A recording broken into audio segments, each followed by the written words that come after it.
Thank you, Mr. Chairman, and thank both the chair and the ranking member for having a hearing today on an issue that's really important to where I come from.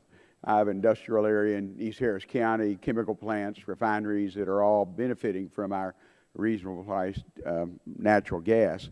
Our committee in 2005 actually federalized permitting of importing LNG because we thought our chemical industry in '05, we couldn't compete with North Sea gas, so we were losing chemical jobs, as you mentioned, Mr. Montgomery. But now we're seeing expansions.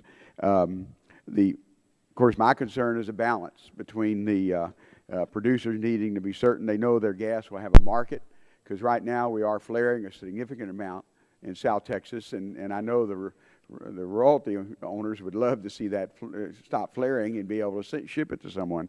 But our manufacturers need to know they have a certainty of their prices not to skyrocket. And I'd love to help our allies, and particularly in Eastern Europe. And but even if we passed a bill today, even Cheniere in the Sabine area is not going to export gas until next year. So even if we streamline every permit that is in the line, it's not going to get there very quickly. And that's, again, depending on the investment that they can get. But the American people need to know that they will continue to benefit from our natural resources that we are seeing in Renaissance. By eliminating the regulatory oversight, I'm concerned that we should mostly harness the agency expertise, and we heard that earlier, streamline the decision making, which I think is being done right now, and also define the transparency. And so that's why I'm glad we're having this hearing today. Mr. Shriver, in your testimony, you state that the U.S. will give up a manufacturing renaissance promised on low prices of domestic natural gas. You cite an article in the New York Times that in South African investment in a gas-to-liquids plant in Louisiana would cost $14 billion. Do you believe that this firm relied solely on the NERA study commissioned by the DOE to invest in that plant in Louisiana? Do I believe the firm that's moving to Louisiana is relying solely on NERA? No. I assume there are a number of factors. I don't want to speak for them, but I assume there are a number of factors, one of which is the low cost of natural gas we're enjoying right now. Well, the CEO of that South African country stated that the plant becomes economical when U.S. natural gas prices exceed $8 per million BTU.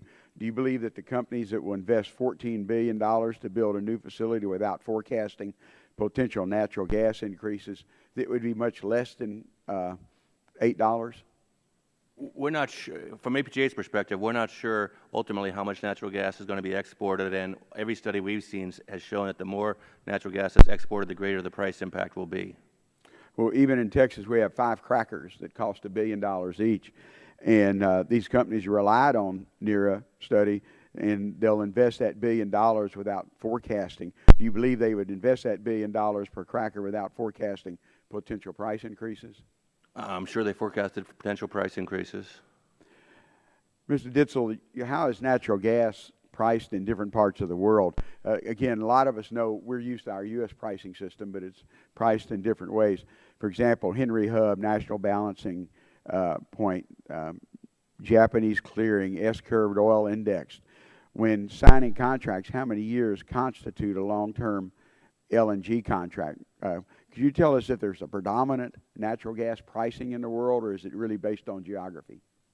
It's absolutely based on geography. In the U.S., we have a very liquid market with several trading hubs, primarily the Henry Hub. Europe is becoming much more liquid with the National Balancing Point and the TTF facility. But in Asia, we see that a lot of the pricing is around oil because there's in Japan and Korea, they do not have domestic production capabilities. So they have to look at the closest substitute to natural gas, and that is oil. And that's why you see the gas indexed to oil, because of the substitution effect. Okay. And these contracts that have been signed already for these plants that are exporting, whether it be Cheniere and Sabine or you know, Chesapeake Bay, or the one just announced in Oregon, or other ones along the Texas-Louisiana coast, aren't the average LNG contract 16 to 20 years? Many of the contracts are 20 years, and many of them are take-or-pay contracts, which means that you're going to take until you think it's no longer economic and want to pay the tolling charge instead of taking the gas. So they're going to continue to take as long as prices are economic to them. Well, I'm real familiar in Texas with take or pay because we had some issues back in the 70s and 80s where utility companies had to make those commitments. And by the way, most of these contracts, where is their jurisdiction if there's a legal decision? Do they have the federal courts in the United States, New York federal court, or is it an international court? I'm sorry, I'm not an expert in that area, so I can't answer. Okay, because I know oftentimes if it's an international contract and it's not in a U.S. court, again, having practiced law, sometimes you can get hometown in the country that might not be as beneficial for our exporting partners.